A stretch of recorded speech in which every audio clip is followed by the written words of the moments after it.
right now? Yeah. Yes, sir. Yes, I am. That's what he just said. All right, I didn't hear him say that. He was talking. All right, okay, cool. How do you like Taiwan versus LA? I mean, yeah, the bitches is way more submissive. I know that. Yeah. Are you gonna let him talk? Are you gonna let him talk? Are you gonna let him talk? Or you just gonna answer for him? Because I'm just letting you know. He gonna confirm it. Watch. If you're gonna answer for him, I'll just ask you the question. Come on. Yeah, he's my mediator, right? Yeah. Okay. Yeah. No, but it's cool. It's different. I like it out here. I do miss some stuff about Cali, mainly the weed. Keep it real. But other than that, the cost of living is low. The technology out here is cool. It's almost like living in the West, except they speak Mandarin Chinese. What about Have you learned Mandarin already? A little bit. What about too much? The weed's garbage. They don't got no good growers. I'm sure they do, but in plus two, it's kind of like I ain't trying to get caught up with that shit, bro. It's kind of they take that shit seriously here. They used to have Thai sticks. See, that's why I can't live there, nigga. I can't be living in no place where I can't smoke freely like I do, nigga. I smoke for real. I used to think like that too, bro. I used to think I'm from Northern Cali, bro. So I used to hold it just for bragging rights on weed. I go to a town of 15,000 people to a dispensary. I get the best weed known to God or man. Nigga, where do you live at? I'm not saying. Come on, man. Anyway, what state, motherfucker? You ain't gotta give me the goddamn city. It don't matter.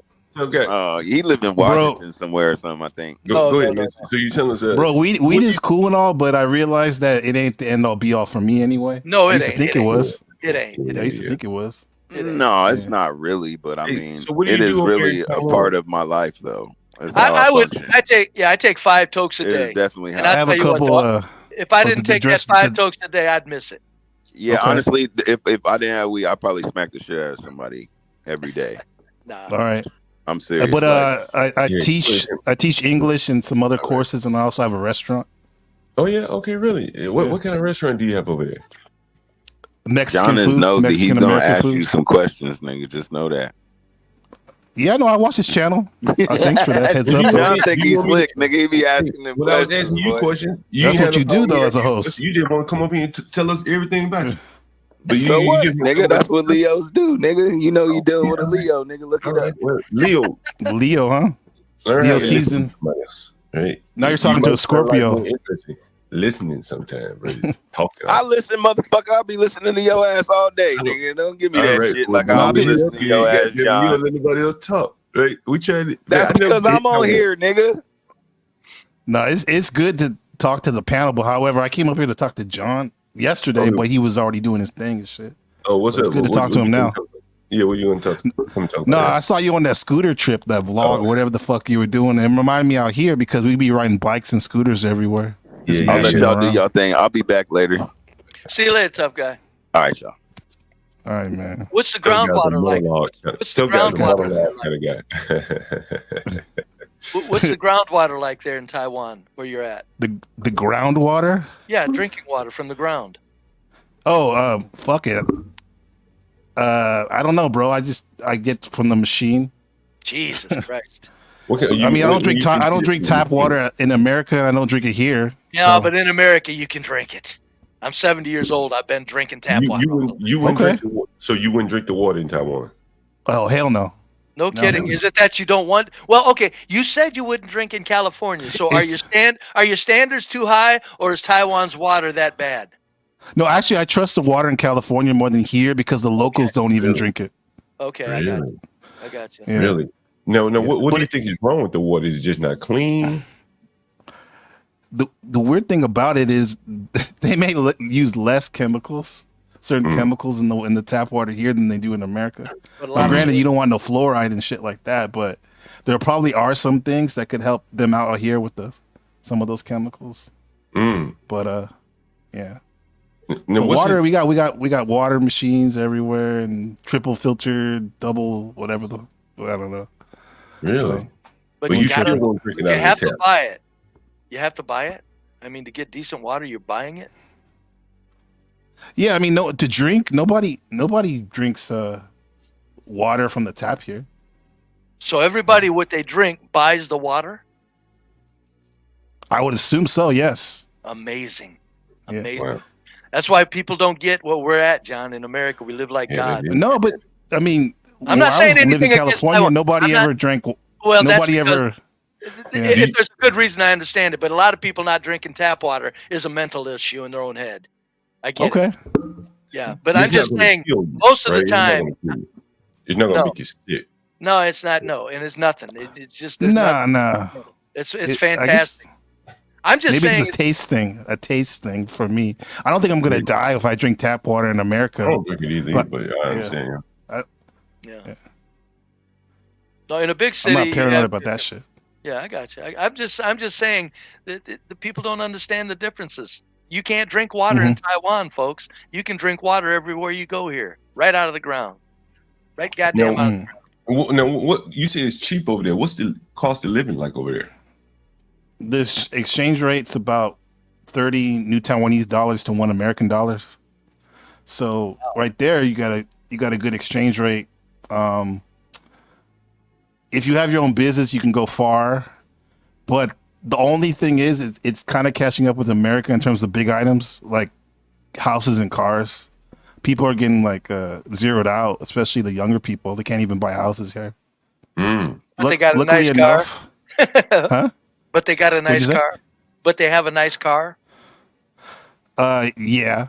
Yeah, No, but the car, Well, the big items are expensive too. that's what I'm Yeah, saying. so- They don't have a house, but I see.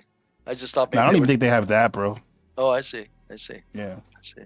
Do they have houses in Taiwan? Or is it just mostly condos, apartments, and stuff like that? No, they have houses. Like I'm in my house right here, 4 stories. Oh, really? That's a pretty big. You that sounds live in like a pretty big house. 4-story house, a single family. Yeah, me, my wife, and the dogs, and my son. That's amazing. That sounds What's like a the pretty square- big house. What's the square footage on that damn thing? Now, the thing 3,000 is, square feet. A little less. The thing about it is, it's the houses here are like road houses in the East Coast, I guess, and they're like Yeah. narrow and long. Okay, all right. Yeah. That's not so silly. Yeah, I don't like Yeah. big houses. I So think they they're More to So they clean, narrow- brave. yeah, I they know it. narrow, but they go back. Is that what More you're to saying? They maintain, go back. more to go broke over. Yeah, Is it narrow, but they're deep? So they're from- deep. Some of them, if you get a good one, it's deep. Yeah. Mm. It'd be- What is your lot size? My lot is narrow. It's very small. Right. We don't even have a front yard here. It's very dense. So sidewalk, I don't know what that is anymore. It's like Okay. street and house. How much Wow, backyard do like you have Baltimore in and your shit. house? We don't have one. Okay. How much? What? Oh, I didn't hear. wow. What did you ask him, Brady? What did you ask? Well, what's the backyard like? You said you don't have one. Oh, no, We don't backyard. have one, Yeah, man. Well, what are you butting right up next to another house, or kind of just the back? Right next to back door, bro. house? There's Well, a little space in between, but Yeah. nobody goes back there. It's like a glorified alley that nobody goes back there. Wow. That's Yeah. what I'm saying. I'm not cutting you down. I'm not cutting down Taiwan, but I'm just telling you, people don't understand what we got here. No, I This- didn't understand this guy- Brave until this- I left. Yeah, this guy's living good, and he's living good. People think, yeah, okay, we got him. No, the people in apartment complexes live better. Not against you. They're living get it. better than you. They're living I better get it. than you. People in apartment complexes and government housing are living better than you. You think so? I don't think Yes. so, bro. You got to They got, You gotta they got remember, too, yards, this- I'm they- one they person. drink- I know. They I drink live out in of the oldest tap. city in the country too. I got you. Mm-hmm. What city Am do I in you the live in? Taipei? What's the Well, you population? live in Taipei. Okay. No, I don't live in Taipei. I live in the oldest city. Oh, In the is south. that the name of it? The oldest city? What's the name of it? This is Tainan. How do you spell it? I'm Get my DC information over there. You're in the hub of information. What do you say? Do it. What's the name? Hold on, Bert. What's the name of your town in Taiwan? Tainan. Spell it. Tainan. Okay. Tainan. Yeah. What's the That was experience? the Tiananmen Square was? No, that's China. That's No, that's that's completely China. different. That's China. Yeah. It's Yeah, close. yeah, Two different countries. Like, man. wait, Tiananmen. that's how they come up. Like, wait a Tainan, minute. Tiananmen. It all looks At least you alike. didn't say Thailand. Everyone goes, "You live in Thailand?" No, I don't live in Thailand. Tainan What? City. Is that what it's called? Tainan? Yes, sir. Tainan. Yeah, nice. if it's not too personal, give us an exchange rate on what you make a year, oh buddy, in Taiwan. You don't have to if you don't want. I would say I'd probably make around in California about an assistant manager's position in a retail store or something like that. Around that. That's as close as you're gonna give us. You ain't giving us no figures. No, man. I just met y'all, man. I know. I'm just good. a bottom feeder, so it doesn't bother me to give figures. Hey, it doesn't hurt to ask, right? You never know who might give it up. They'll tell you. Yeah. It makes it paints a picture. It really does. Right. It does. But you gave a good close example. An assistant manager in California probably makes $70,000 a year. You think? There you go. What's like running the restaurant over there? Oh man, at first, because it's been like 4 years now. At first, it was like really tough to get people to try something new because they're not used to Mexican American food. I mean, that's what I was raised on. I'm a Blaxican. What's most of your menu? American or Mexican, or divided? Just Mexican. Right? I say because there's a difference between Mexican food from Mexico and Mexican American food. Okay, so basically you're all Mexican American. All Mexican, like in other words, nachos, tacos, no burgers and fries. Nah. Gotcha. No, the closest I have to that is some pastries. Give you some zucchini bread or cornbread or something like that. Okay.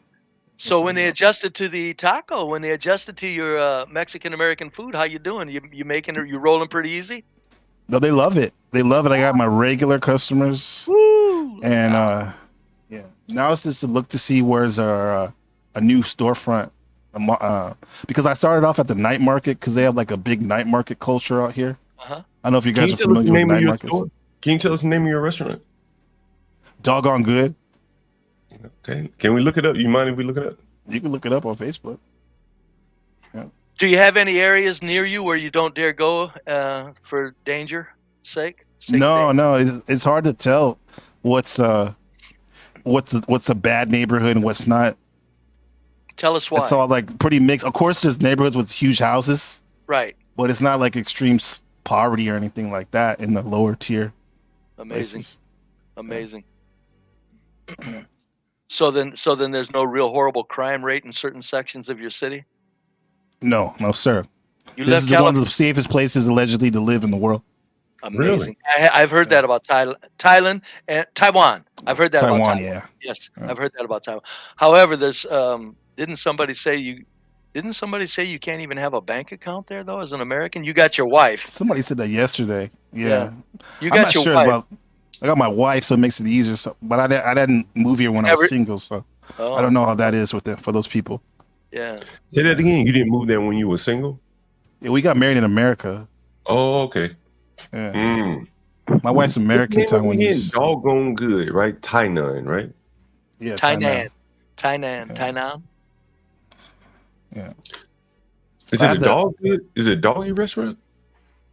There's a dog on the whatchamacallit, on the logo. Is this it right here? Let me see. Yeah, that's it. Oh, okay, there you go. Yeah. Give us a picture. No picture? That's enough. Oh. There's some trolls right here, bro. Yeah. Oh shit! You don't want me to show this, right? You don't want me to show you this? No, he doesn't. No. Yeah, not yet. You can check it out. Tell me what you think. Yeah. I'll be there. What's the healthcare system? Dude, like? Johnny Johnny with the spot, bro.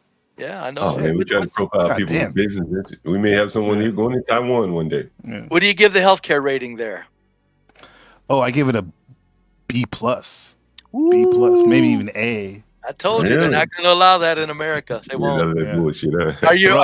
Are you spending money for premiums or is it coming out of your taxes? No, it's socialized medicine. It's the national healthcare system. I'm telling you.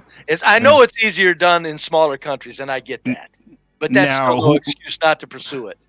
Now, who knows how long it will last before it totally crashes? But as for now, bro, you can get an appointment for whatever you need. In the morning, you make the appointment, and you'll have the appointment in the afternoon. Hello. And then, you pay maybe $20 at the most. So having that quality of healthcare, do you look or have you ever considered healthcare as a privilege, or do you look at it as a human right? I think it's a human right, Thank you. especially Two people in against my one, life. John. It's two I against fucked one. up. Yeah. John says it's a privilege. I said I don't believe him though, sir. I don't. I think in his heart of hearts he knows it's a right. Yeah. Master Kim, you But- want to ask any questions? This guy owns a restaurant in Tainan, a city in Taiwan. I know you're in the restaurant I business. think it's excellent. He's got a niche business, and I'm under the impression a lot of the Asians really love a lot of American-made products and cuisine or whatnot. So although he's got Mexican fair food, that's very rare to my understanding. So man, it sounds like a slam dunk, man. Yeah, man. It was just a matter of them getting to try it and stuff. So, yeah. I love meeting new people out here because a lot of the expats out here that have like Western restaurants, they seem to be in their niche, like only concerned with the expat business. But I get excited when I see a local old grandma or grandpa come and buy my food. Really? You know what I mean? Something they normally wouldn't do. Grandma. You mean like an old Taiwanese grandma? Ama, as they say. Is that Grandma. right? Yeah. Yeah, in Korean, that's Ama's mother. Hey, if you don't mind me asking, do you see like missile battering rams strategically placed throughout the island, or is that confidential information you don't want to say online? Nah, if that's the case, it's probably on the beachheads and stuff. I haven't seen anything. Last time I was at the beach. I'm not sure. What is a missile battering ram? A missile site that is ready to launch, or what? Oh yeah, they're like Patriot missiles, and they're all like ready. Oh no, for, that shit. No. Yeah. Oh, they're not. Yeah. You're I've saying seen American. I've seen American personnel here walking around, not in uniform, but I could tell. Oh yeah, that's what I'm talking about. Ryan's got a good question. Not very many though. Hey, how do you feel about the Chinese flyovers? The Chinese flowers? Flyovers. Oh, it's a everyday thing, man. Really? I don't like it. Living here, having family here. Tell us about it. Tell us about what a Chinese flyover to the people that don't know. A Chinese flyover is when China routinely daily run air routes over the neutral area in the Strait of Taiwan, and they go over to the Taiwan side, which causes the Taiwanese Air Force to scramble and like flex on them, right? But it happens like more and more, bro. We have flybys by the Taiwanese Air Force every day, like clockwork. It's crazy out here. Do you have a certain percentage of the population that says those flyovers are staged and they're bullshit and there's nothing to worry about? Absolutely not. I would say I bet you're not looking for them. There's people that have been living in Taiwan, and I'll bet you that when they see that shit, they say, "Oh, we've been seeing this stupid shit for 100 years." Not 100, but for the last 50 years. The flyovers, but the flyovers don't happen over where people are incorporated or live. Right. So I guess, like, to be honest, I've never actually seen a Chinese thing. Flyover. Only flyover, but I know what I hear on the news. I know I hear the Taiwanese planes flying over my head when I'm trying to teach my students every day. Yeah. Where are they flying? In here? Right there, yes. And also to the south. 2 years ago, they did a whole blockade of the whole island under the guise of military drills. You remember that when Nancy Pelosi came here?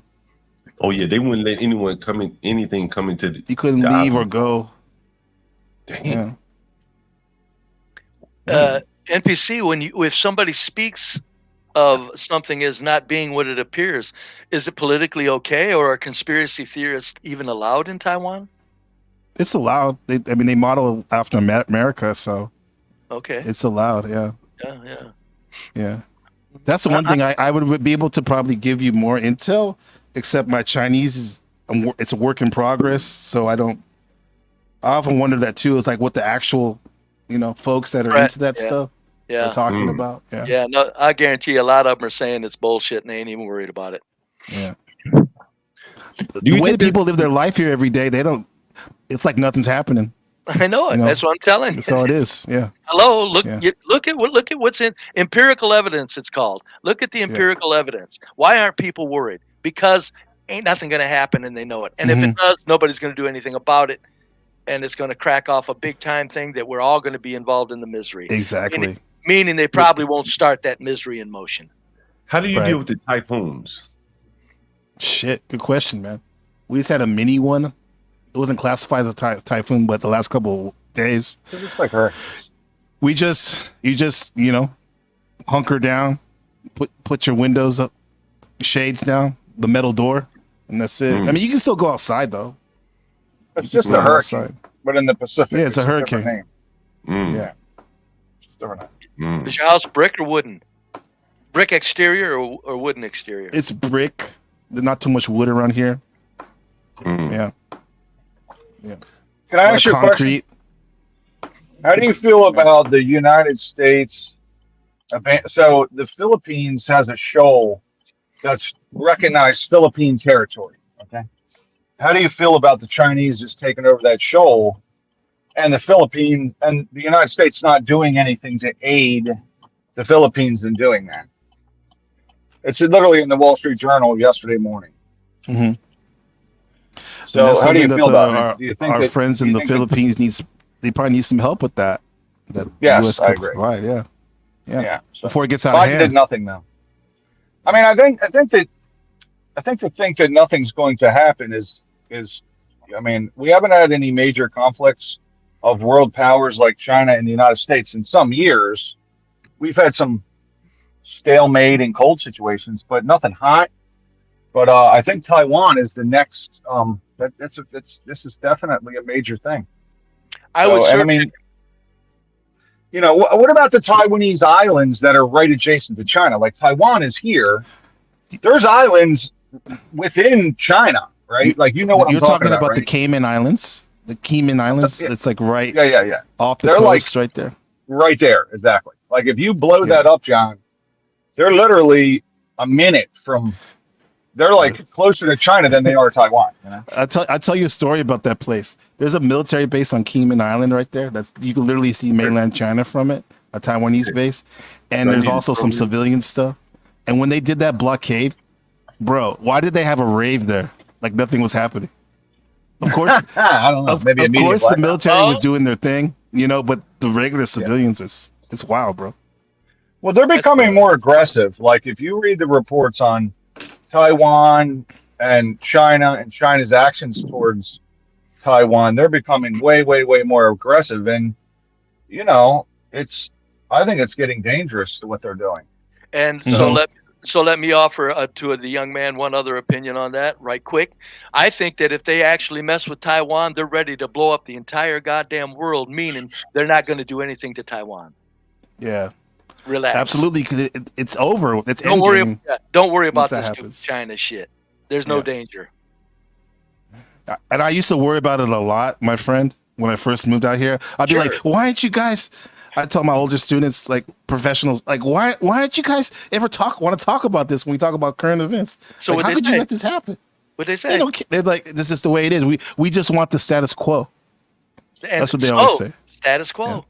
Let me ask you this Yeah, question. Did you live there during COVID? Yes, I did. That was interesting. While you guys were flipping out with your mask and your social shit, it didn't hit here. It only hit here a couple years later when they started doing the you know what. What? The vaccinations? Yeah. And then they started to make you wear the mask outside, social distance. We had to wear the mask like for 2 years after everyone else when you're at the park. Son of a bitch. Not me though. Did they make? All right, I'll be right back. Did they force vaccinations there? I was going to ask that, John. Go ahead. Yeah, did they? I mean, you know, they try to pigeonhole you in doing it. It wasn't this. Same thing as America. It's the same plan. No, Like if you had America, certain there were jobs. people- no, okay, I got you. Yeah, that's Yeah. force. That's force. Yeah, it's for yeah. So they did. They forced. Okay. Yeah, and a lot of my colleagues they lost their jobs at some of the schools they were teaching at. Hell yeah. They did go. because Did you get vaccinated? no, How did you get around not getting vaccinated? That's when I was just running my business. I wasn't working at a school at the time. Oh, Yeah, do they but have- didn't your lovely little nagging wife make you get vaccinated? I mean that lovingly and endearingly. No, she lets me. She lets me be, bro. Wow, The battle was not having her to get it.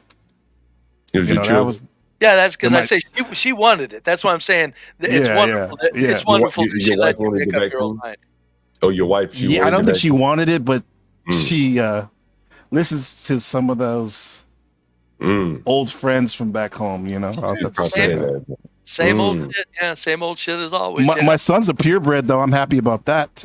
You know, so he's good. He's I'm good. sorry, At I least missed you won that the one. battle for the children. At Purebred. least you won the battle You're for the black children. Means he wasn't. He didn't get it. He didn't get it. Oh, Yeah. I was gonna At least say. you won the battle for the children. So your wife Yeah, let that's you your wife let you decide not to vaccinate your son? Very good. Yes. No, well, he said yeah. there was a fight there, Brave. He said there was a fight. Well, there was a little bit of a fight between over that. Tit-a-tit of No. sorts, right? It's more like because we already talked about it with our son and stuff, but with her, I mean, that's that was a different issue. Did One you and try the to same, talk her bro? out of it? Did you Of try to talk her out course. of it? And All she that was like, bullshit "No, I I was got-" putting on like Facebook and shit was like that was directed Yeah. at her. So she was like, I got to get it. The stuff that we would talk about, you know. But that's But, impressive. Gotta get it. That's impressive. She didn't really nag you too hard to get your son vaccinated. She let that ride. She let it. Yeah, she let it ride. You got a sweetheart of a woman, buddy. Yeah. Someone said Absolutely, they're man. surprised that they didn't require restaurant owners to vaccinate in order to operate. How did you get around that? That's true.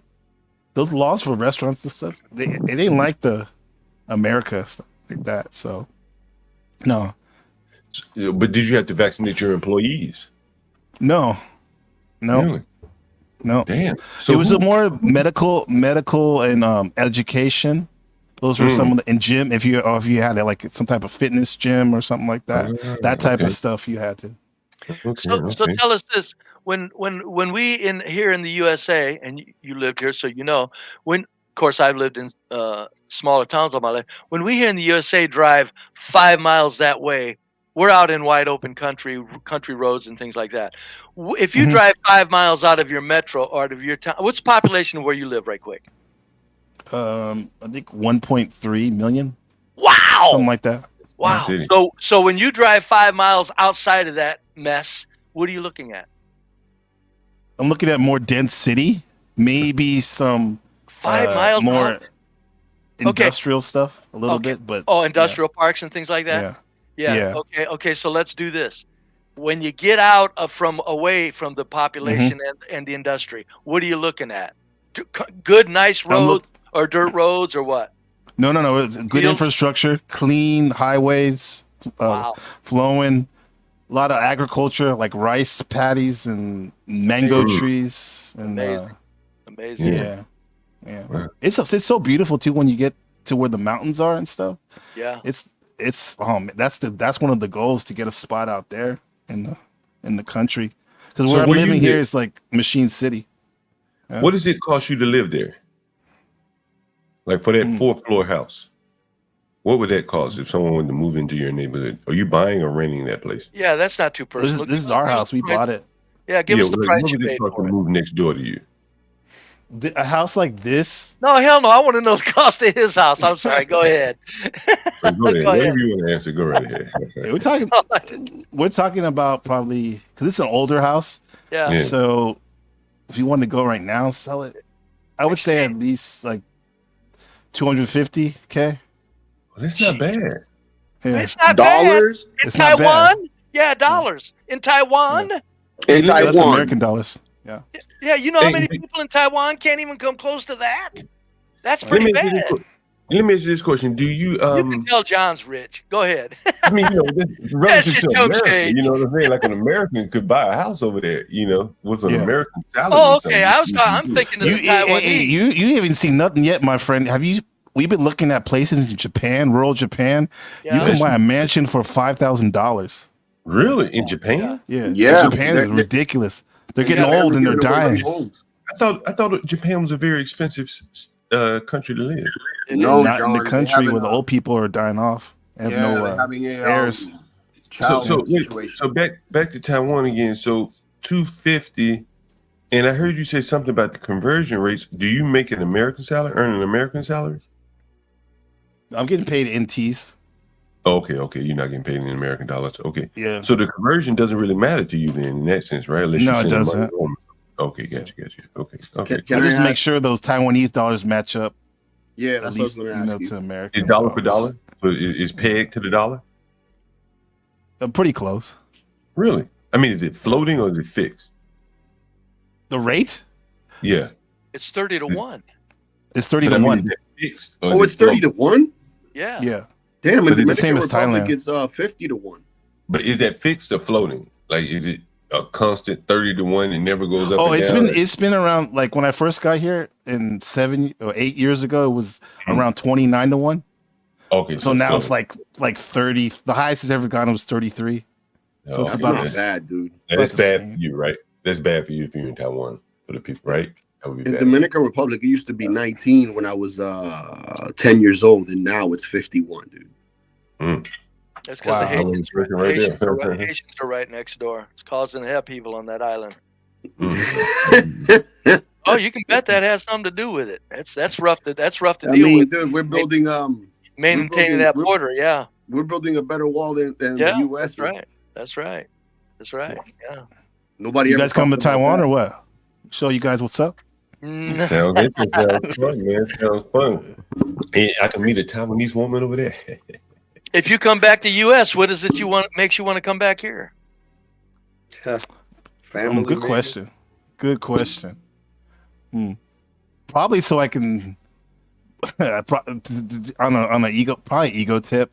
I want to prove to myself and that I can really do well there and always because I never had a house there. I didn't get my house till I came out here, you know, and I would like my son to also to meet up with his cousins and stuff because we don't get back to America very often. No, I imagine not. At what age did you leave America? I was like 30, 35, 36. Okay. And how old are you now? Well, actually, it must have been later, like 37. I'm 46 now. Okay. Oh, wow. Yeah. That's kind of late in life. 10 years, man. You made a move late in life. I got married and had my son later in life. Yeah. So then let's ask this question without getting personal. How are people retiring in Taiwan? Comfortably due to their income or comfortably due to safety nets? Well, the people that I know that are doing well, it's because they had other business ventures besides their jobs and pension. They had a lot of real estate stuff. So what are the that they were safety into. nets? What are the old age safety net, safety net? What are the old age safety nets like? What are the old age safety nets like? You don't know. I would quite? on a visceral, this quick look, I wouldn't say it would be too good. I wouldn't rely on that because you see a lot of old people collecting cans and recycling, and I don't know, man. See, that there ain't no place like home. There ain't no place like home. I'm on Social Security. I'm living like a goddamn king. Yeah, that's true. How is your wife? Is she submissive or is she like the woman here in the West? She's a hybrid, bro. She moved to Pittsburgh, Pennsylvania from Taipei when she was 3 months old, so she was mostly raised here. However, she always went back and forth. Like she went to elementary here, high school there, and then college here. So she was going back and forth. So anyway, to make a long story short, she's submissive in the things that really matter, but there's still that Western, I don't know what you want to call it, individualism. Yes, I call it for Western women, the good women I'm talking about, not the idiot liberals. For good Western women, they don't take any shit, but they know how to be submissive. Right. It's the damnedest thing. He's right, and she gets her point across. She doesn't do it heavy-handed, which is nice because I'm learning living here. The whole thing about saving face is a big thing in Asia, and she's all about that, which I really respect and love. Hey, Master Kim, did you hear him say this stuff about saving face? Saving face. You ever heard that? Like basically, like don't embarrass. Like if you have something to say that, like your partner, Like do it private or always try to. Yeah, don't shame, don't embarrass. Yeah. Yeah, exactly. And I don't see that for some of my friends back home when they tell me the stories and their wives and the families. Hell no, your wife will cuss you I'm- right out in I'm- the supermarket. Yeah, exactly. In America, your wife will cuss you right out in the supermarket. Yeah, but I'm the one. I'm guilty of that. I need to stop doing that shit. Doing what? Yeah. Hey, Gabriel. That like when there's something wrong, I should talk in private instead of Yeah, what you you need to Mexican? stop that. So you're never going to do it again now. We trust you. In Mexican, what No, you I did, haven't been doing that in a while. Oh, yeah. Oh, Hey, It sounds like you guys have Hold on, some guys. Miss Kim trying to say something here. communication Hold on, guys. problems. yeah. Sorry about Hold on, that. guys. Hey, can you guys hear me? Hello? Hold on, MC Nimson, Master Kim coming up, and then you'll be next. All right? Hello? Yeah. Wanted to Yeah, ask we the hear you, but you'll be gentleman, next. Go ahead, Master Kim. Yeah, wanted to ask the gentleman, Gabriel. Hey, please forgive me. You may have mentioned this earlier when the stream started. How is your Mandarin? And then also, do you ever come across any Mandarin or Taiwanese food that's made like the way they make it for Americans here? Like the Cantonese and Mandarin restaurants will make American style Chinese food. What You ever exactly are found we that? doing here, John? Jesus Christ. This guy, I see him on other streams. He's I'm just trip, bro. supposed to just like what the fuck are they talking about? And you don't want me to If you listen long enough, you'll get caught up to speed. Yeah, If not, yeah, I'll bring but you. why- Give like me you one said, second. Go right here.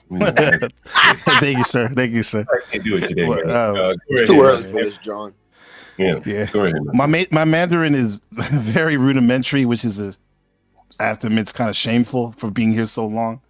And I've definitely made a commitment recently to fix that because, bro, I would say for anyone coming out to Taiwan and probably any country, if you're gonna spend time, you got to know the language, bro, because you just leave yourself hanging, like missing out on a lot of different conversations and business opportunities and just.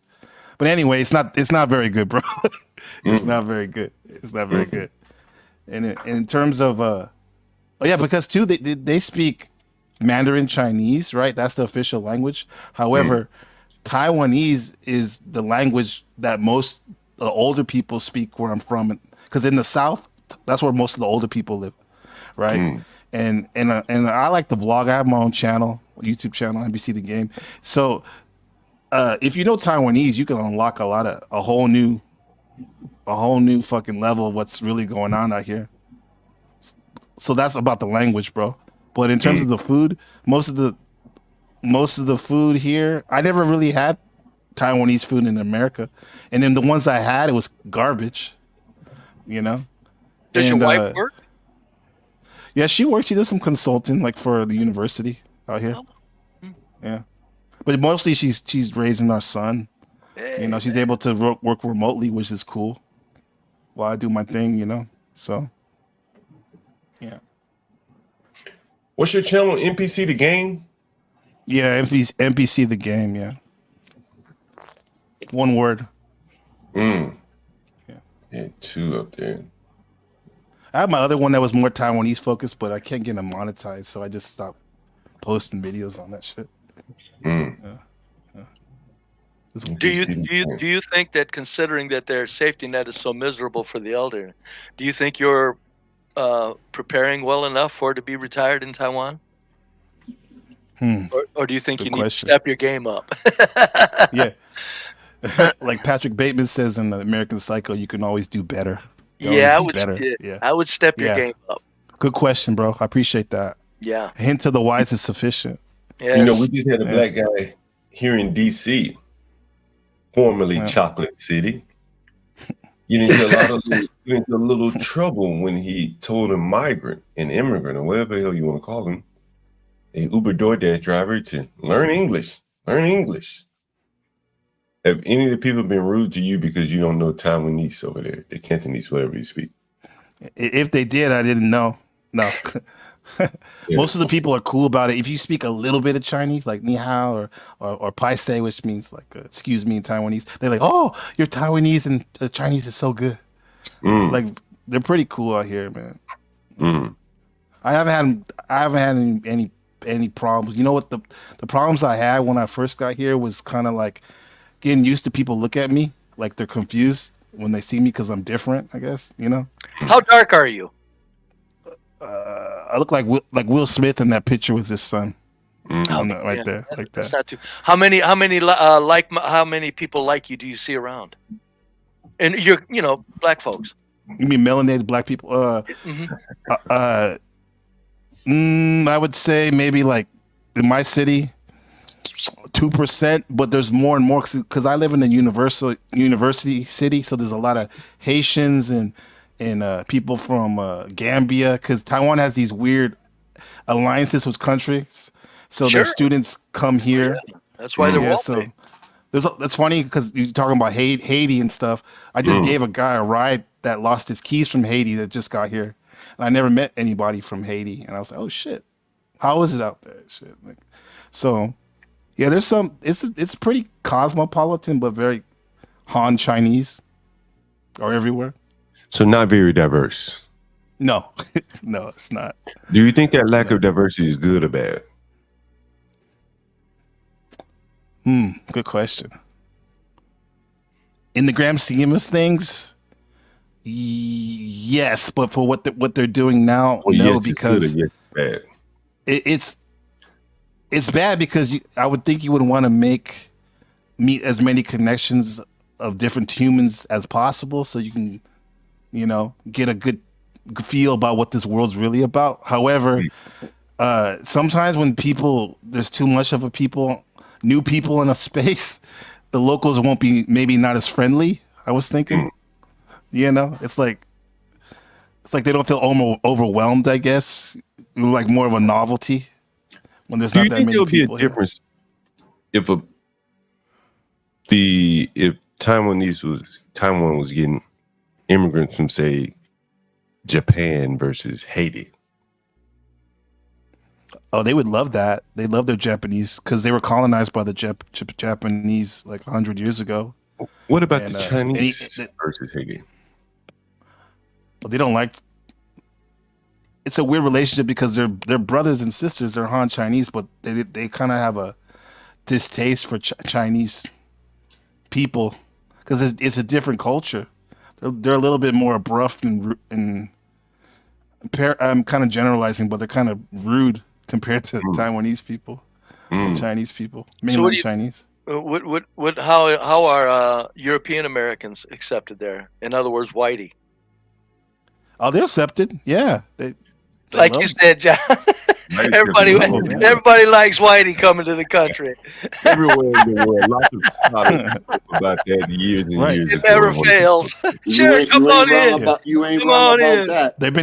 They're being challenged though. Those white expats are being challenged by the Tyrone Chaterones because of black culture is such a big thing with entertainment. The kids out here and the young adults they know all this shit, all the actors and the rappers and ball players. So when they see a black person, they get excited, and I'm sure the women do too. Some of the women, anyway.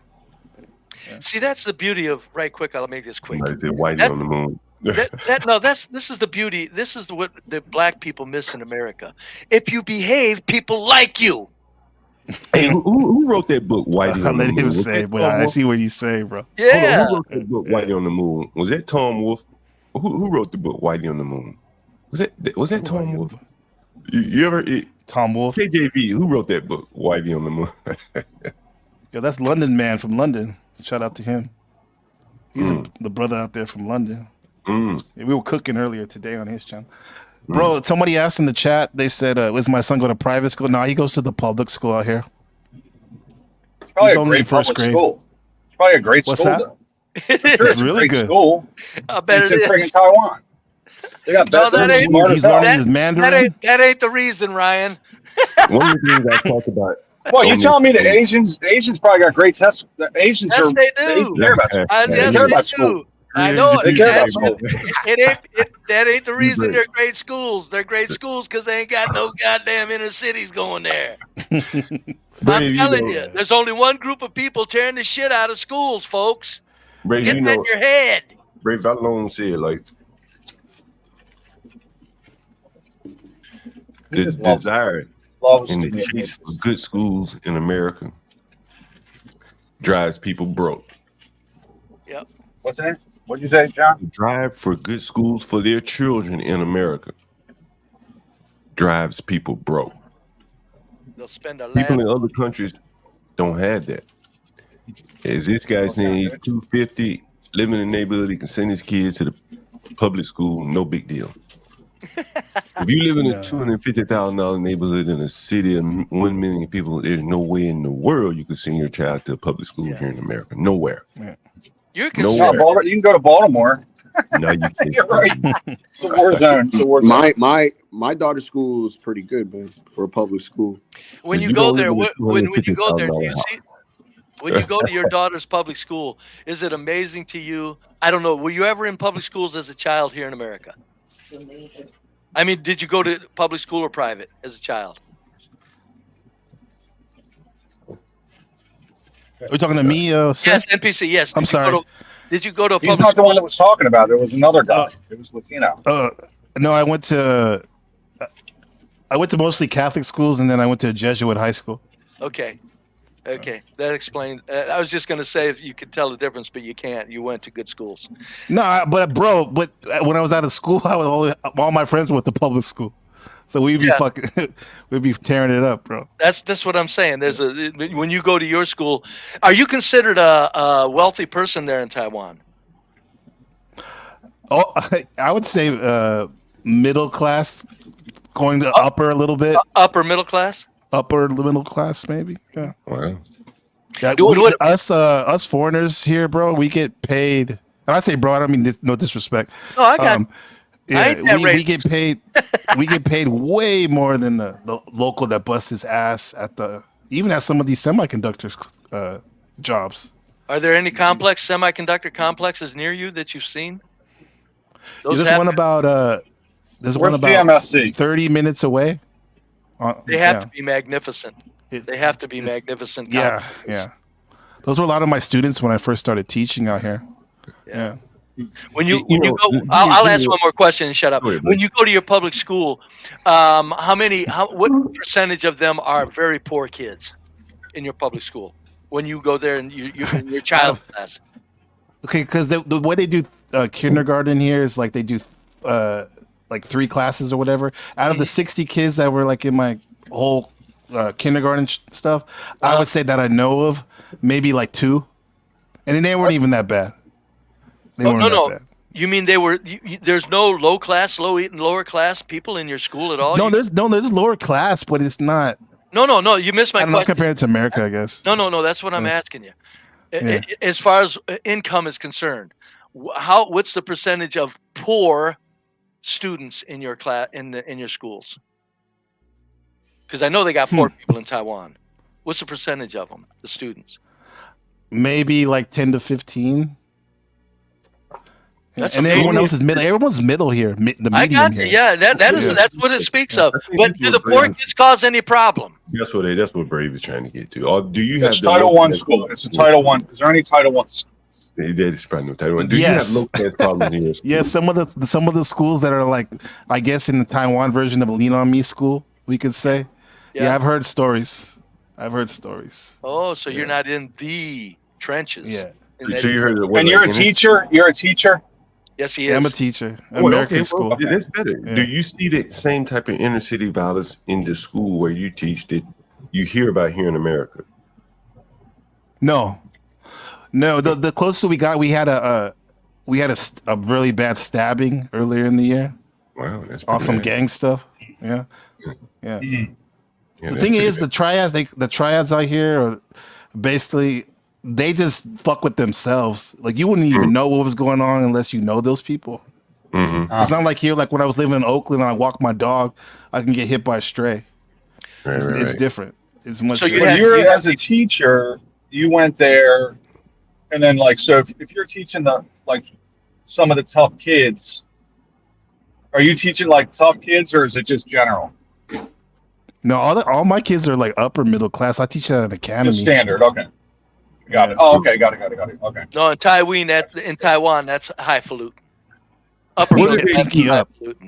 Which is kind of sucks though, because you can't even talk to them about real. Yeah. It's hard to talk to them about real shit. I had the book The Outsiders. I was showing them. That was edgy for them.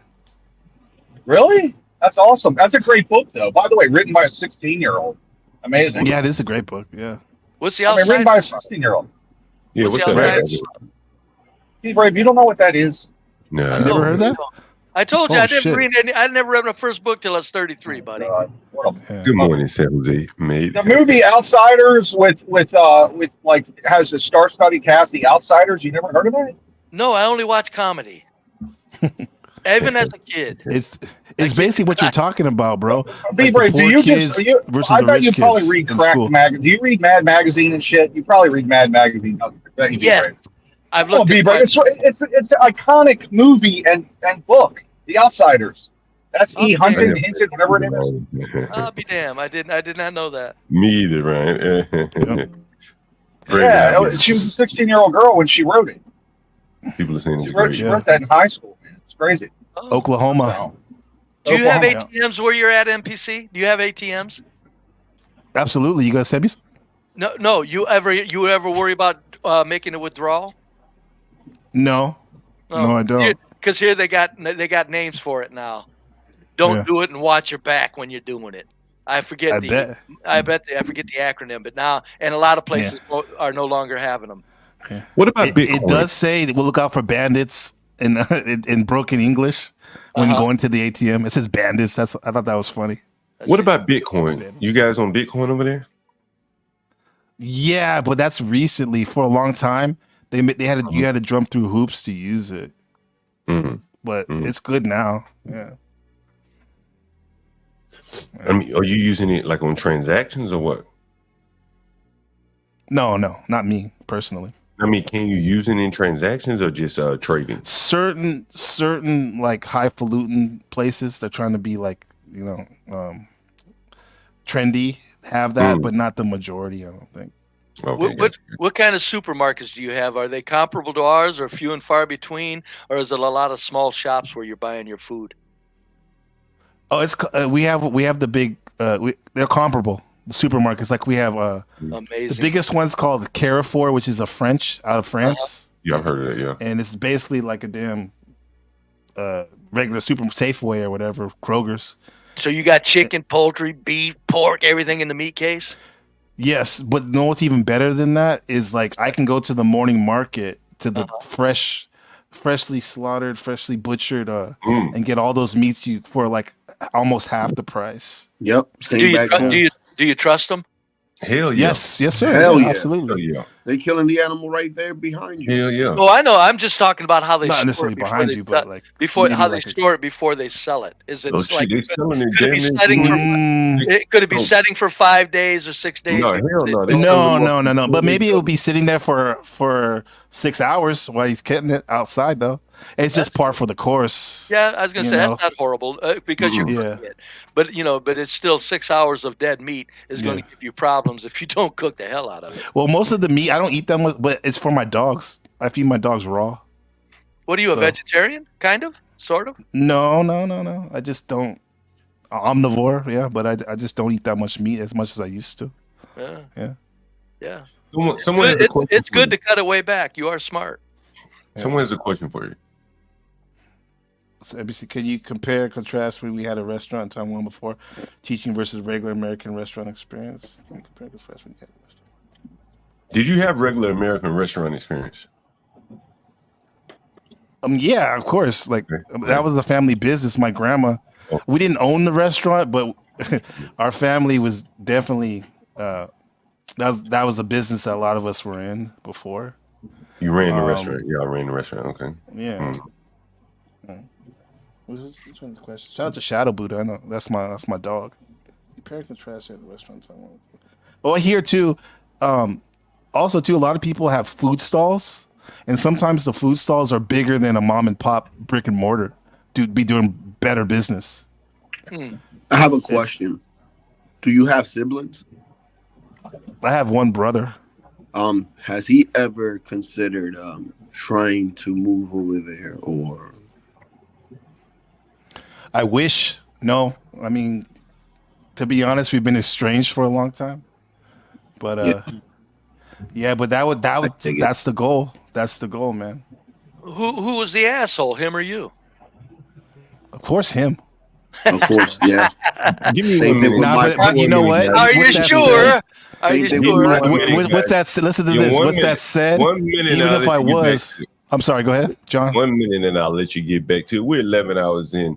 You know what? This is Going Trucking with HB2N, and I am John Galt, the urban landlord. 29 people in the building this morning. 11 hours, 10 minutes is 10:39, 10:40. HB said he'll be back up here at some point. Show some love and support for the channel here. You see the banner at the bottom. HB2N, me, John Galt, and our wonderful editor, Portia J. We see all the views on the shorts and the clips and the videos and everything. We really appreciate it, and keep the channel going. Show some support here. Thank you. All right, guys, go ahead. We have 50 minutes before we have to jump to another stream here. Yeah. Anyway, Yeah, where were we? Oh yeah, who's the asshole? My Him or you? brother. Yeah, no, I would have said him, but even if that's the case, I don't give a fuck. I would eat it humble pie because I miss my little brother so much Yeah. that I don't give a fuck. Like, I'm But he always won't- he- curious when it comes to divisive in families. What could he have done to? Because you'd have to do something pretty bad for me to, as Yeah. a sibling, you know. I can What tell did you he what do? my He- brother did he- to me. yeah. And Well, hold on. Let's listen to NBC right One now. at a Wait, time. Make it Go ahead. quick. he was 13. Our mother was 42. She was dying of ovarian cancer, Uh-huh. and I was 23, 22, 21, Uh-huh. and he was living with my grandma, and I was trying to work and take care of him too. Uh-huh. But then eventually I just drifted away, and I would see him only on the weekends. And I Yeah. guess that, and my mom ended up dying, right? And then once that happened, our relations just split, right? Oh, Just so split. so it's difference. It's just distance rather than anything that bad happened. Oh, I see. I don't think he at the time he didn't like the woman I was dating, not my current wife. Yeah. And then when I actually tried to ask him what his issue with me was, he would bring up that, but I don't know what was going on, bro. You know, the shame of it is at it's 21, weird shit. at 21 you were mature enough to think of him as a 13-year-old child, which he was. Absolutely, sir. Yeah. It's the only thing that regret I have in life, Yeah. probably, because I would never change anything because it wouldn't make me here. But Probably I miss my brother so much, bro. Yeah, hating to say it, we're the older one. Probably you were the bigger asshole in that situation. Absolutely. Yeah. I was just trying to be Call him up funny. Yeah, just call him and say I'm sorry. Ain't no big deal, man. Yeah. He'd probably take your call. He He would. got a financial channel out here, Silicon Valley Investors. You Shout out to said, Jordan. Oh, look at that. Yeah, they're just a bunch of Ex-Google winners. employee. Yeah, no, you need to call him and tell him you're sorry for any Yeah. dipshit you did. Yeah. Tell him you may have been Life is 21, too short. but Life yeah, is too short. You should. you're 21, is. but you weren't 80. You need to get some wisdom. Tell him you're Right. sorry. Hey, Gabriel, may I ask you a question? Yes, sir. As far as some of your specialty ingredients for the Mexican food, like the flour tortillas and so on and so forth, does that cost more because are you able to get it locally? Is it made, or is it just because it's not like a high volume product? Does it cost you a lot more to get it there? It's a lot more. If I don't make them from scratch, like the tortillas and tortilla chips, it costs a lot to buy the ones that they do have here. We have Costco and stuff, but And they don't do a lot of weed over there, right? In there, that's a weed product. weed. You know? No, it's Wheat. a wheat. Wheat. No, not too much. Bread's not a big Tortilla thing. is wheat, right? Isn't that wheat or is that corn? There's flour Corn. tortillas and corn tortillas. Okay. Yeah.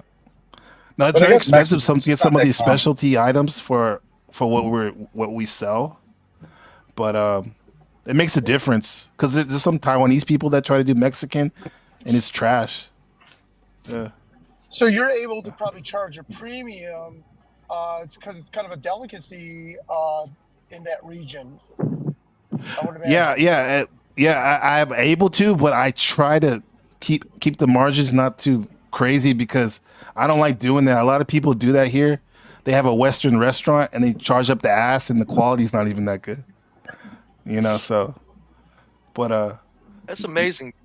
Oh, I'm sorry. Go ahead. no, go ahead, bro. I'm good. It's amazing to me. So in Taiwan, it's and I've always heard it's a magnificent country. Do they have any area? Okay, you know what I'm talking about when I say slums. I'm not kidding. Real slums like in Indonesia, and South America, and Africa. Do they have any slums there on the islands?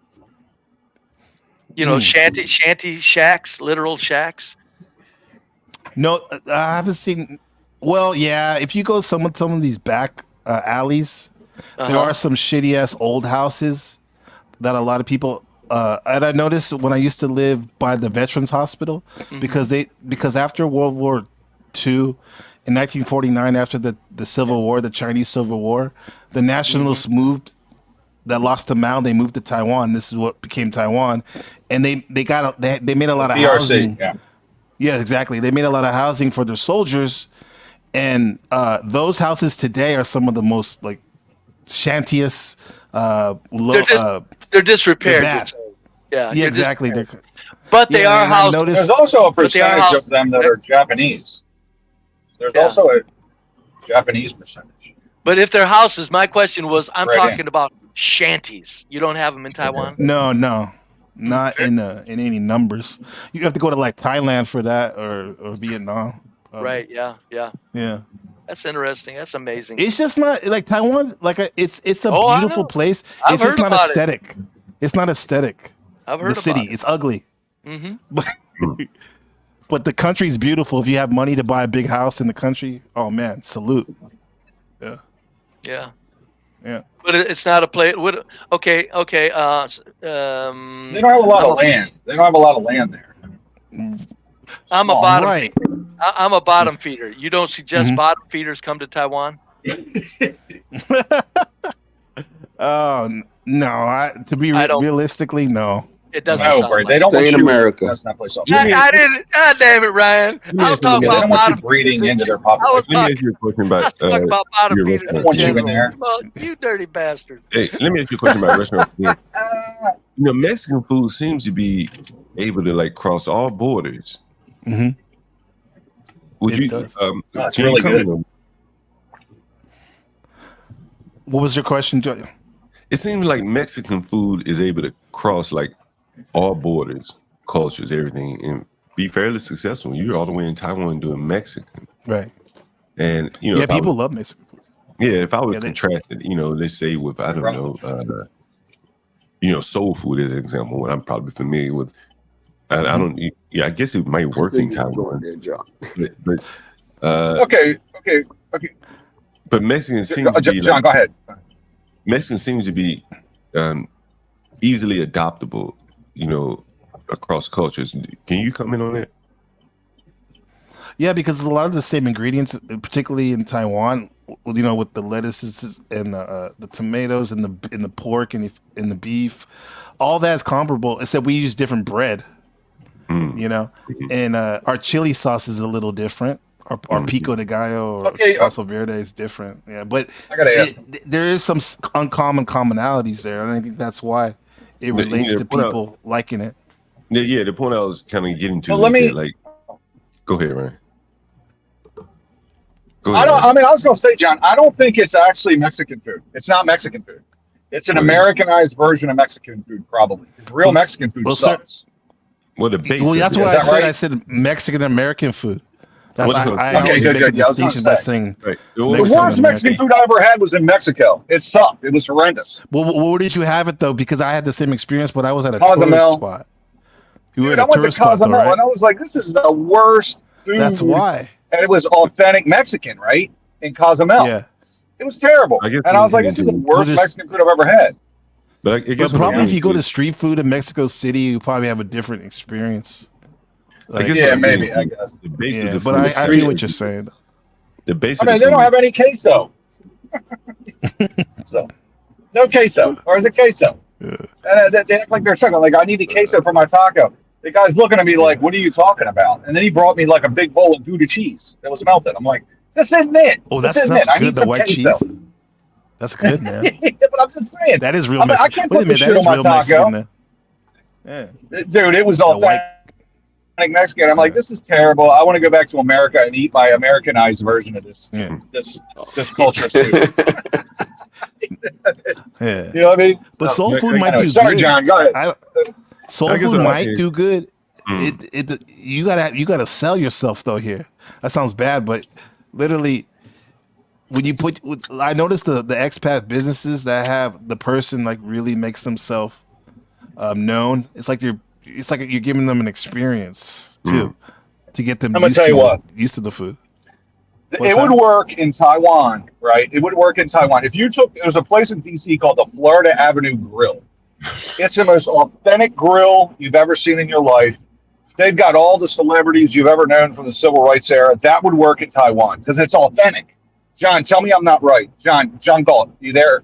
Yeah, John Galt, am I right? I'd never been to that place, but maybe. I used to go in there all the time, and they were like, "Why is this white guy in here?"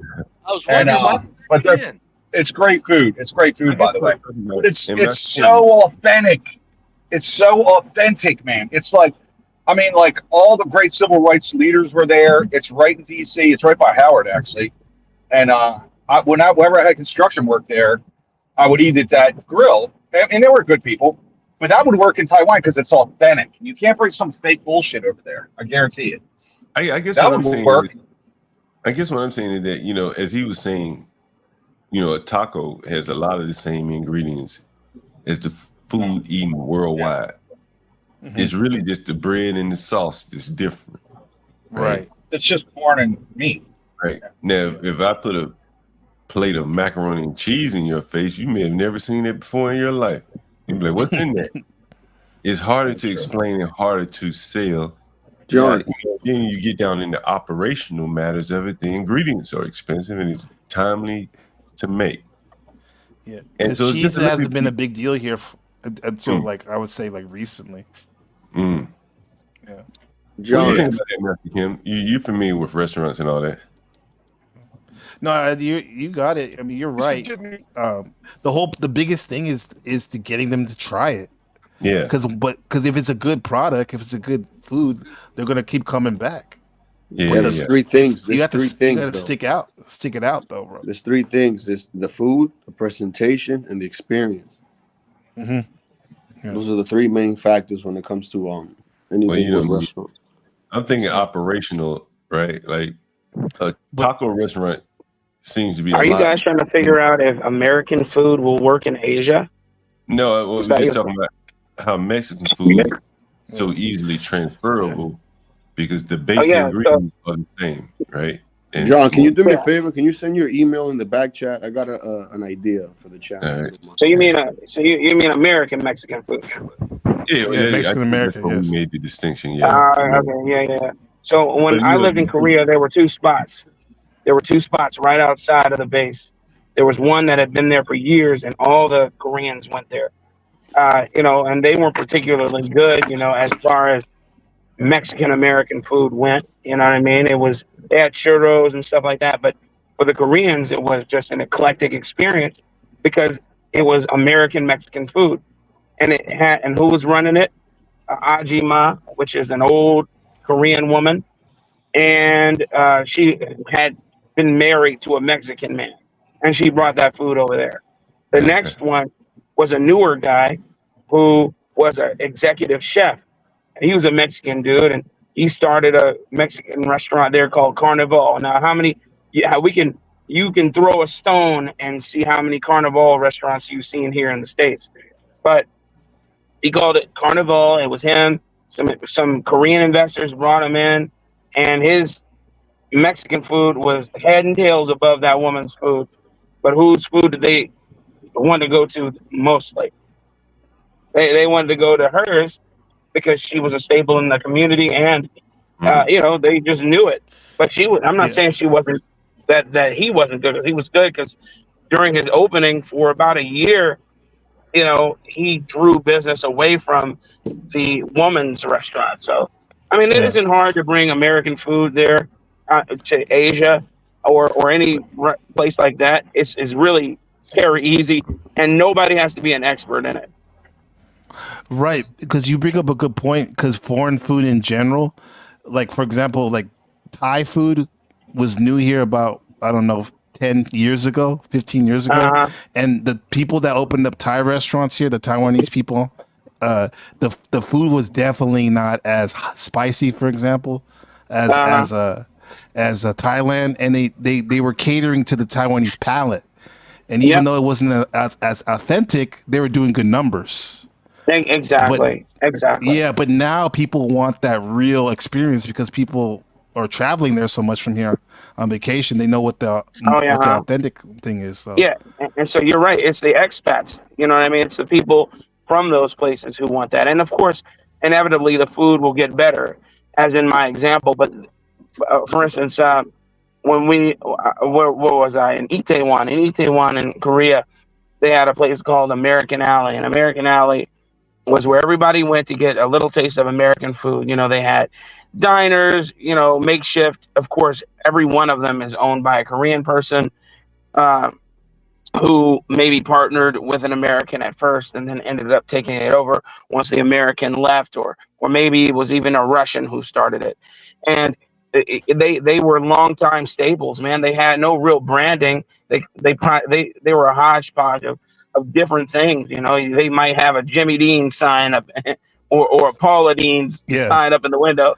You know, that's what it was. And I remember there was this Ajima who sold soul food. Why did she sell soul food? Because she had half black children who had never even been to the States. However, she was married at one point to a black GI, and she learned how to make macaroni and cheese, collard greens, and learned how to fry chicken the way he liked. And then you just slap a sign up, and she was a soul food restaurant. And then all of us soldiers, we would go, and we would have parties there. We would, do somebody's retirement party there. Koreans would show up, and then she lasted for how long she lasted. And I look it up now. She's nowhere there. She's nowhere near. She's not even there anymore. You know, somebody else is taking over the building that she used to be in. So I'm just saying, you know, these places come and go. You don't have to be an expert, man. You don't have to taste good even. Hey, NPC, if you can't get hold of hamburger, don't with that grill in front of you that's huge. Do you ever fix yourself a rootin' tootin' cheeseburger? A rootin' tootin' cheeseburger? Yeah, of course. Oh well, do you so you can get buns there also? You may have to look for them. Yes. Okay, I was just wondering. Yeah, I was just wondering if you ever fix yourself that. Yeah, okay. Yeah, bro. Of course, like I said, like Costco's a big thing here. You probably have a hamburger. We have all that. No, he said he doesn't. You don't sell hamburgers in your restaurant, do you? No, I mean no. But I would cook it for myself though. Yeah, that's what I meant. Food, That's what I meant. Yeah. Standing there in front of a hot grill, man. Yeah. But you probably can find a good hamburger in Taiwan, right? There's got to be enough. Yeah, the best place is called in my city's. You can look this one up. This place is dope. It's called ABC Burger in Tainan, and it looks like a replica of In-N-Out Burger. And it was this dude who spent some time in LA, and he brought back the shit, and he made his own version of that. Not only the burger, which is fire, but also the culture, the diner set up in the whole atmosphere. Oh, really? Yeah. You see what I'm saying? You see? That's what it is. Yeah. ABC's that it right there. American barbecue car. That shit. So good. That's interesting. But NBC, doesn't that show you the low barrier to entry, how easy it is to replicate? And then all these restaurants here, what keeps them in business is all the lawfare they engage in. All of the the bureaucracy. all of the contracts. Yeah. They don't have that. They don't have no health expense. Right. They don't have this whole. I'm sure they have a health. They do have a health department, but they're not breathing down your back. Did they come exactly? Did they come and inspect your restaurant? No. I guess if you're just like a. What'd you say? Before you opened, they didn't inspect your restaurant? No. Damn. They don't do that, John. They don't do that. They don't do that. The thing is, you don't even need a restaurant. You can have a food cart and be making buco bucks. Hey, can I give you guys a hold for 1 second? I've been showing you guys all these people selling food on the streets in New York and DC without permits and things like that. And I keep telling people, go for it. Go for it. These people are avoiding all the regulations that you are willingly signing up for. And you hear Kamala That's tell a fact, John. That's a you fact. hear Kamala tells you can't start a business with $5,000? Hell no, because the government gonna want the first 5,000 just for the idea to get off the ground. So That's you got a to fact. start, John, you said something so smart, dude. You said something. You said you're signing up willingly for the bureaucracy. Everybody else is like, F that. I'm just gonna do whatever I want. And you're signing up for it.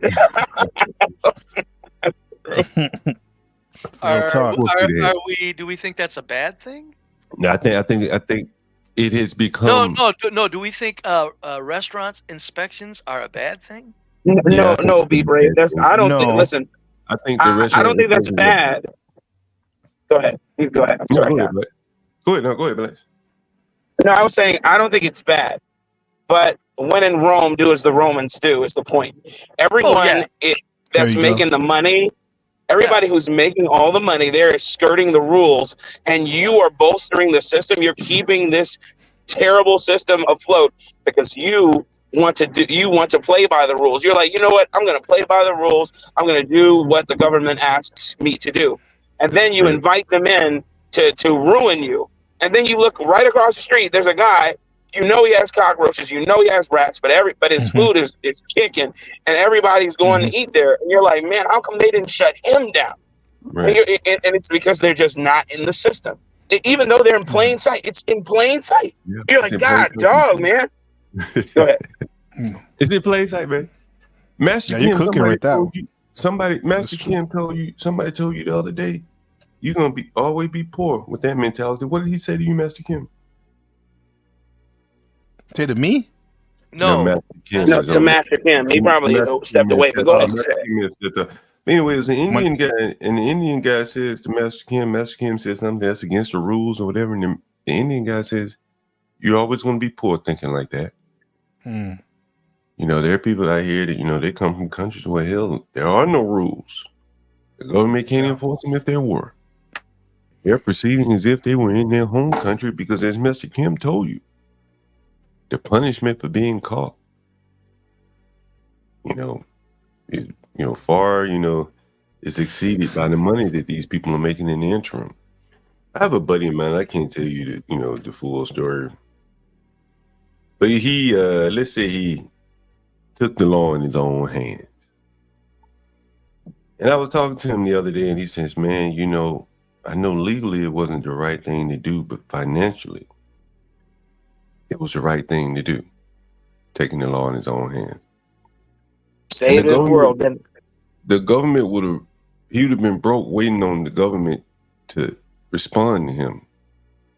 But he would have done the right thing according to the law. He just would have been broke. Maybe lost his property. So he did what he had to do, and he come to find out that, damn, so the guy's suing him, and he said, well, shit, he's not even getting that much. I did the right thing by foregoing what the government said and doing it myself. And on, that has been the thing. People leaving it up to someone else to do what's best for them.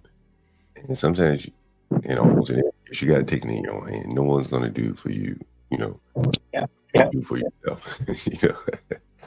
Leaving money on the table. Working that infamous gray area is what I say. It's not necessarily illegal, but it isn't smiled upon. And when you go to places, your perspective opens, your mind opens when you go to other countries and you just see the way they operate, and then you realize why people who come from other countries tend to thrive here in America. They thrive here because they don't know the meaning of no. Hey guys, we got 26 minutes before this stream ends, and we go over to the next stream. I want to ask you guys a question. I'll go down the panel, make it brief. Did you guys hear Kamala say to Oprah Winfrey that you can't start a business with $5,000? Yes. And if you did or didn't, just tell me what are your thoughts on that? Well, I say there's many businesses you can start with $5,000. Go buy a good push lawnmower and you're in business. Mm-hmm. What do you say, Blacks? I agree with Be Brave. you can start plenty. You can start a power washing company Yeah. making $250 a day, and you only spend $1,000, maybe even less. This woman is ridiculous. Okay, that's all. What do you say, NPC? Can you start a business for under $5? Of course, you can start a business. You can hop on Fiverr, just start translating video captions for somebody if you knew the, Chinese or Spanish and English. So yeah, you don't need much money to do that. If someone gave you $5,000, do you think you could start your own business? If you had $5,000, do you think you could start it? For sure. Business.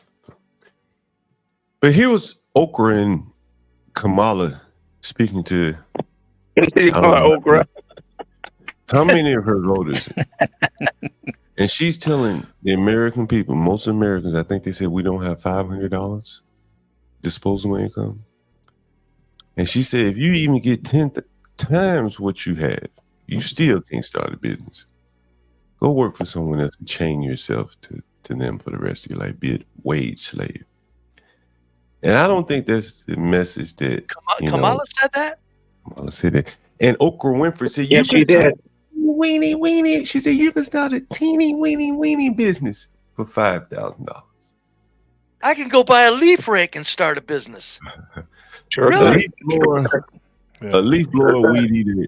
No, the hell with the leaf blower. I'm telling you, you can rake leaves fast if you get on your ass and rake with a in the leaf rake. summertime. You could cut grass, blow the grass clippings, and she basically said, you need Big Brother to do everything. You need us. You have to have us.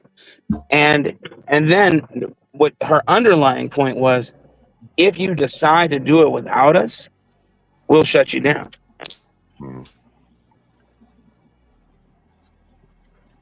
And what the hell are you reading between the lines? Some kind of conspiracy theorist, fella? Oh, brother, I've been a conspiracy theorist. I think these people, really, diminish the hopes of people. And if they can't diminish the hopes of you, they'll beat you down with regulations. And most people never do it. That's a fact. You heard what she said to the people who said, hey, look, we can't afford. I watched the portion where you were talking about the Philly, living in Philly, and you were looking at the house prices, $129,000 for an old mansion, $250,000 for an old mansion. And she's telling these people who lived in Philly, hey, look, what answers did she give them? Nothing. It was just a whole word salad. And we were all listening, trying to figure out what she was going to give, because that was my second time watching that. I was like, maybe I missed something. I didn't miss a thing. She didn't answer any of their questions. She said nothing.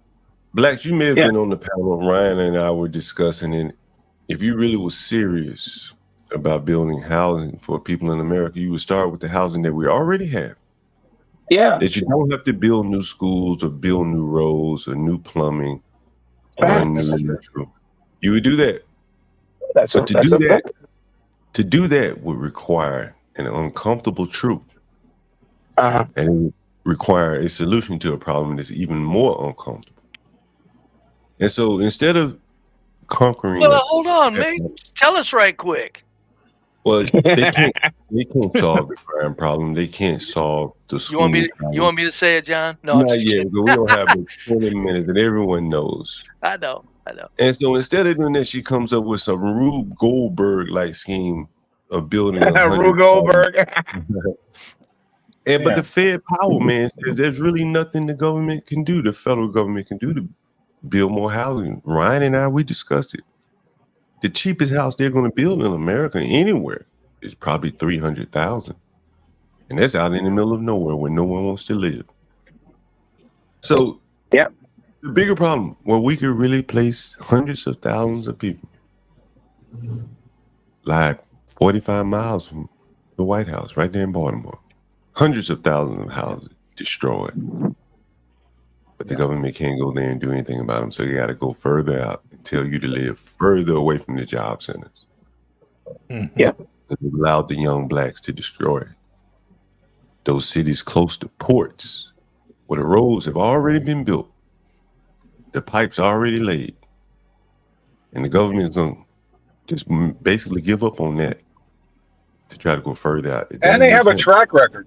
And they have a track record of doing it. There's been urban renewal projects in DC, Baltimore, all the East Coast that have been successful. They could do that, right? When you want to expand into a new area, yeah, you got. So when you expand into an area, you also need. What's that? Those were not urban renewals. We're not going to use the Democrat propaganda language. Those were people renewals, and the people renewed those areas. The government didn't do anything. You bring in the right people, you can turn any neighborhood around. God damn it. They were people renewals. That's what they were. I've seen DC go from 65, 70% black. They won't even tell you how few blacks live here now. Fuck this man. To maintain their political power. And so, ultimately, that's really what the solution is. They're going to have to solve these crime problems because the houses are right there. Yeah. Last time I was in America I had made a stop in DC. I was going to go to Puerto Rico to a friend's wedding, and we stayed in Friendship Heights, I think it's called. It's a nice area. That was a nice neighborhood out there. Mm-hmm. Yeah. But then we took a walking tour of DC, bro, and then we saw some other things that were interesting. Looking for that mambo sauce. Oh, yeah. Mambo sauce. You gotta go. John, where I'm at is every once in a while you'll see some really old house come up. Really needs a lot of repairs. They last for about 3 hours on the market. Mm-hmm. Old houses sell. It's just in certain places. Yeah, that's true. I'm telling you, they don't. Okay, 3 hours is a bit dramatic, but no, they sell immediately. Bam. Yeah, there's all Facebook groups, the old houses, and the prices are, so low. But there's quite a few on there. There's quite a few. Is it worth it though? You think to go to live out in the sticks? Sticks? Yeah. In the cities is where these old houses are. Oh, in the cities? Yes. Really? Yes, John's talking about the city. I'm also speaking cities. Okay. No, where I'm at, I'm in a small town, and it's and the last place I was in was a smaller town, but I lived previously in a mid-sized city. No, and in that mid-sized city, the houses that you could get for $5,000 and fix them up, you couldn't live in the neighborhood. Out here, when a house comes up here in the city limits, it lasts for 3 hours because you can put 100,000 in it. It's okay. Mm-hmm. Now, why is that? Sense. I'm not going to say. But no, old houses are the answer, and that we can't take advantage of that means that's probably an indication that yet another indication that we're finished as a culture. If you can't rebuild your old houses that are still standing strong and you can't use them, something's real wrong. It's not good. They're all over the place. We have about 15 minutes before we go into the next stream. I'll leave it open for you guys. What else you want to discuss? I wanted to ask NPC in Taiwan, do you have a car? Yes, I do. Do you have a garage? Yes, I do. Okay. Yeah. We got a uppity half. No, but don't get it twisted. I got it twisted already. It's a communal garage. Oh, it's not attached to my house. All right, I'll let you off the hook on that a little bit. I thought you had a private one. Do you use your car much, or do you really just go ahead because it's so convenient? Use your scooters and bikes. Yeah, I just use my scooters, but when it's like torrential rain, like the last couple of days, I use the car. Mm-hmm. Yeah, it's a luxury to have a car out here. Yeah, it is a luxury. It's quite understandable. Yeah, Taiwan's doing good. Hey, can I ask? I want to ask you something. I want to ask you something. Yes, sir. So, would you find that the Chinese and/or Taiwanese, do they identify? Because I read different things. Mm-hmm. Do they identify as Chinese or do they identify as Taiwanese? What is the because I know there's a lot of political controversy surrounding that. Like, how would you say these people identify? I hear in the news media they want to be Taiwanese. We're separate. They have a different currency, which is a Taiwanese dollar. It's not the renminbi, the Chinese currency, right? So, how would you say they identify as? They see themselves as Chinese or Taiwanese? What's the consensus there? They see themselves as Taiwanese. However, colloquial language, sometimes I hear them say like they're Chinese, but I know what they mean. They mean that they're Taiwanese. Yeah, they want to make this distinction. But however, if you go to mainland China, which I spent a little bit of time at, they claim Taiwan is China. They claim China. Well, the CCP always says that people in Taiwan see themselves as Chinese. That's why we need to take them over again, right? They do not see themselves as that. That's not the majority. Give me one second, guys. I saw something in the chat, and I wanted to bring it up since Master Kim is here. We're going to close it out with this and maybe even start it back up with this. Guys, I think you're going to find this interesting. We've been talking about this quite a bit. I've done a couple of streams on the dominant Indian group, and here they are buying Motel 6, an American cultural icon. You know, everyone remembers the Motel 6. Master Kim, any thoughts on this? It's kind of a dog. Yeah, that's, Indians own banks here in the United States as well. So I would imagine, I've yet to read the article, but I bet it's just an Indian private equity. But yeah, that's. Oh, you're breaking up, Master Kim. More and more grumblings of these bigger. Oh, dog. Oh, you're bringing up Master Kim right now. Yep, give me a few minutes. I'm sorry. I'll probably join you on the news stream. My apologies. I got a bad signal. I have some thoughts about this while Master Kim is getting his signal straightened. We've seen motels and hotels all around the country. When I was on the call with the lady from Springfield, Ohio, I think I asked her, I said, where are the migrants living? I think she said either Econo Lodge or Motel 6. We looked into the hotels that in New York that have converted over to migrant shelters. They're bringing in big bucks. Big bucks. More than they will ever make renting out to regular guests. I would imagine the Pakistani hotel, the Pakistani government running the Roosevelt Hotel finds it easier to cater to migrants than it would be to the upper class elite that would stay in a hotel. It's easier business for them. They're easier for them to run a Motel 6 than a Waldorf Astoria. Hell yeah. They can pack the migrants in the Motel 6. And I wonder if somewhere deep down they know that these hotels, these Motel 6s would be filled with migrants. Hence the $525 million acquisition from Blackstone. It's rather interesting. Well, John, I'm interested, since you're in the business of dealing with the dregs of society somewhat. Didn't it ever occur to you to maybe go buy up a small motel and use that as a room rental? I mean, at least they got bathrooms in each room. They're too far outside of the city. Hey, I got for me at least. I see.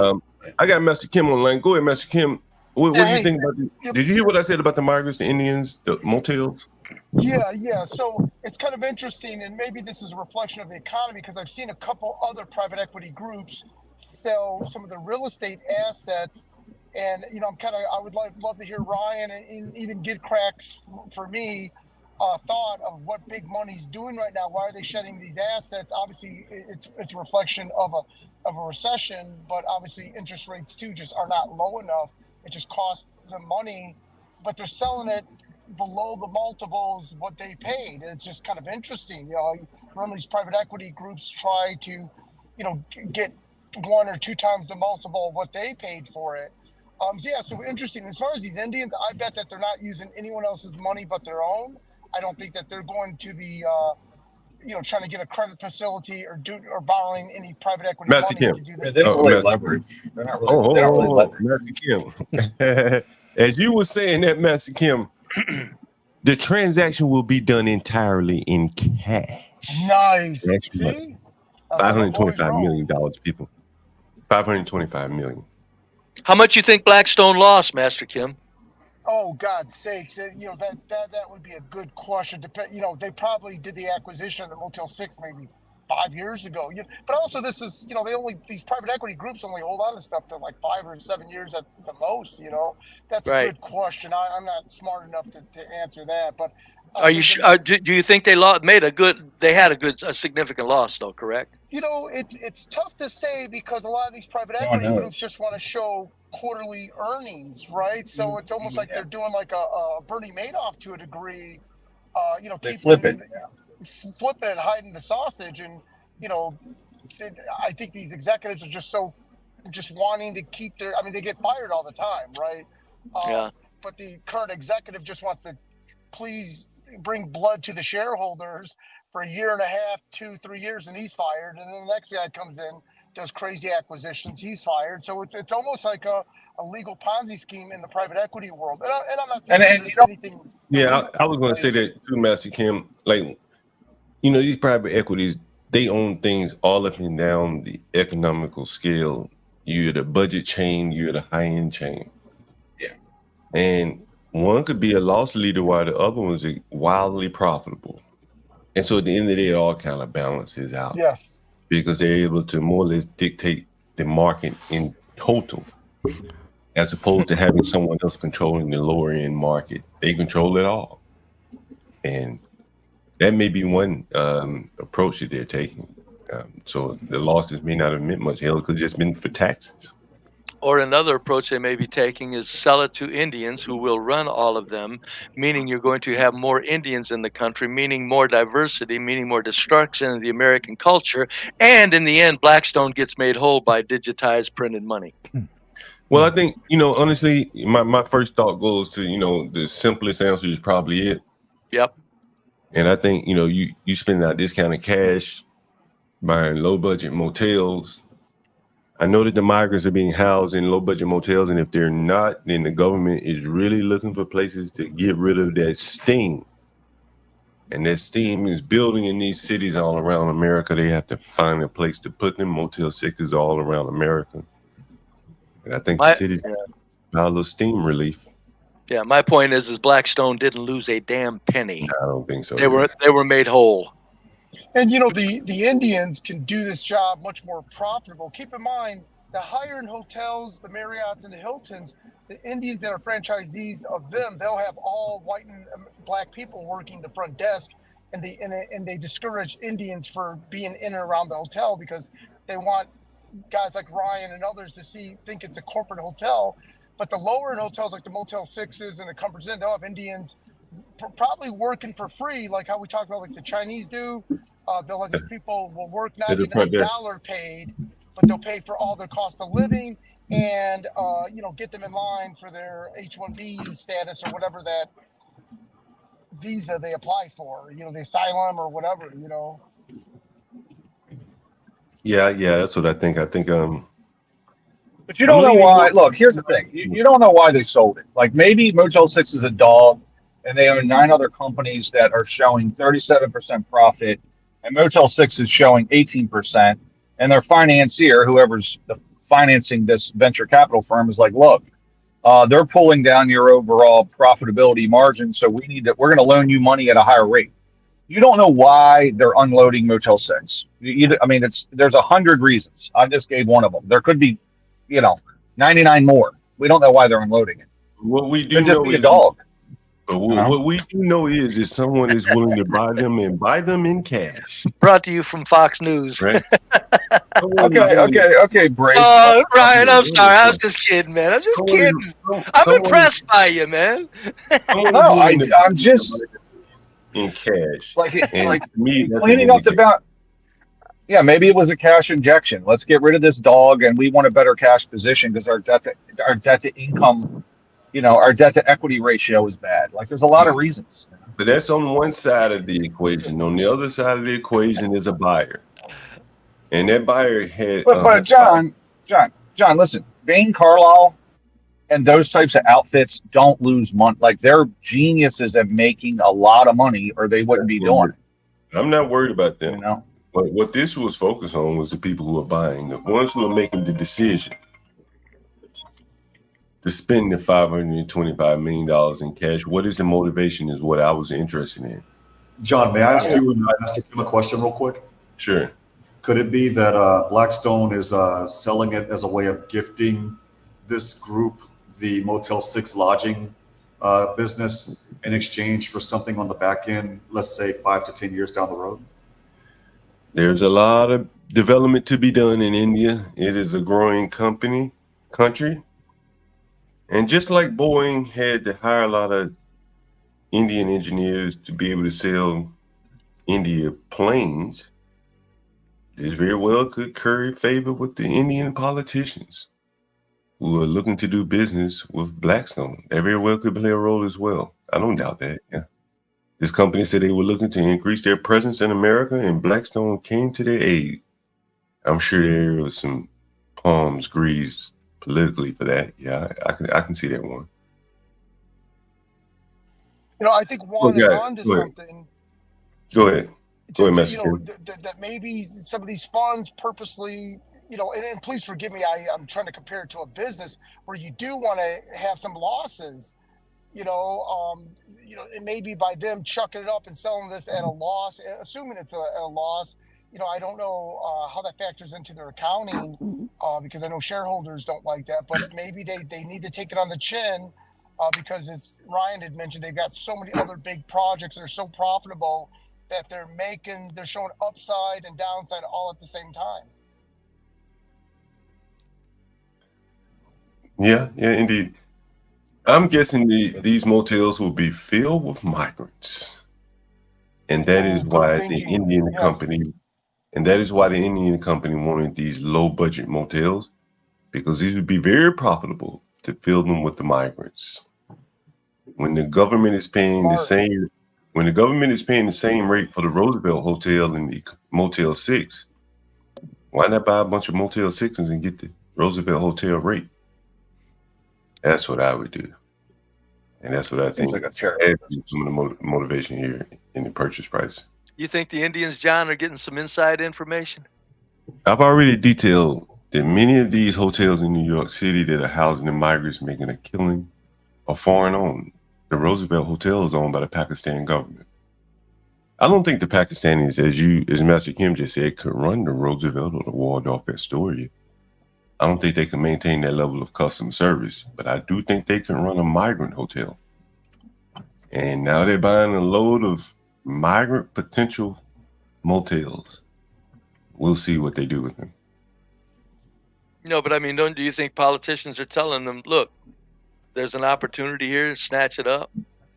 In other words, they're telling them their government money's coming their way, or are the Indians just taking a complete speculative gamble? I think the word gets around. I would bet you, as the lady in Springfield said, they have migrants living in the motels around Springfield. The word gets around. Don't you think Indians own those eco? They've been in that business for a long time, though. Like I've been involved in projects where it's Indian owned, and like a Holiday Inn Express, they own a ton of them. They got like groups that really love that business, all these mid-sized 2, 3, 4-story hotels, Red Roof Inn, it's always Indians.